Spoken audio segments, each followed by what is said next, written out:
আর তুহিনকে আমি কি দিয়েছি সেটা চলো দেখাই এবার। এই যে হচ্ছে তুহিনের গিফট আমার তরফ থেকে। ও না জামা কাপড় অতটা বেশি পছন্দ করে না, তো আর জামা কাপড় বাদে আর কিছু দেওয়ার মতন ক্ষমতাও আমার নেই, তো এই জন্য ওকে এইটা দিয়েছি আমি।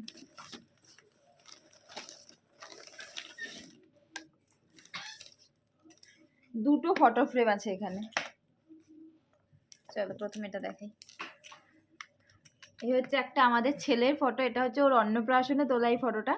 তো এই ফটোটাই আমার খুব পছন্দ হয়েছে, মানে বড় করার মতন। ছেলের এখনও ঘরে একটাও বড় করে ফটো লাগানো নেই, আমার খুব ইচ্ছে একটা ওর বড় করে ফটো ঘরে থাকবে, তো এই জন্য এই ফটোটা বড় করে বাঁধিয়েছি। কেমন লাগছে? ফ্রেমটা কালোই দিয়েছি, কালোটাই বেশ এখন চলে আর বেশ স্টাইলিশও লাগে, ভালো লাগে দেখতে, তো এই জন্য এটা কালো দিয়েছি। আর এটার সাথে এই কালোটাই মানাচ্ছিল বেশি। ও ডগির সাথে কথা বলছে, ওদিকে আমার ছেলে ডগির সাথে কথা বলছে। যাই হোক।